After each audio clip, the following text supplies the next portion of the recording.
ইসলাম ভাই কেমন আছে? মামা আপনি কি এই ব্যবসা করেন নাকি? জি হ্যাঁ, কি বেচেন এখানে? এই দুধ সামান্য মোলা বাদাম ছিলাম মোটামুটি আর এই যে এটা কয় কেজি আনছেন? নিয়ে আসছিলাম মাত্র বেশি না 2 লিটার। 2 কেজি। জি এটা কি আপনার গরুর দুধ নাকি? না, আমি কিনে আনি, কিনে আনি খাই নিলেও আমি মেশাই করি। আর এই দুধ এগুলো বাদাম এখানে আমি বাদাম ছিলাম ও পাশাপাশি এটাও বেচেন না?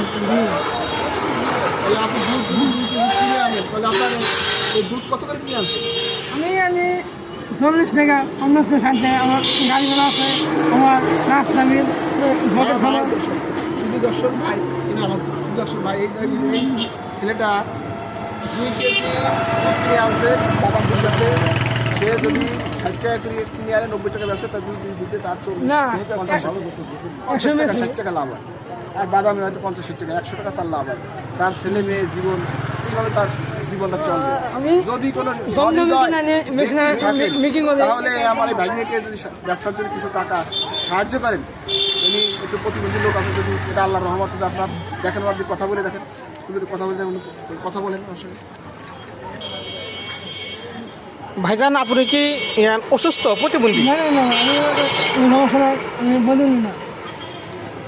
তা আপনি যে এই ব্যবসা করেন এ থেকে আপনি কি সংসার চলে?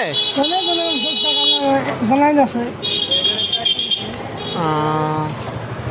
আচ্ছা ইনশাল্লাহ ভাই, ভাই লাগে দোয়া করি আল্লাহ তালা ভাইকে ব্যবসার মধ্যে খাস রহমত নাজিল করুক। আসলে মজা লাগে।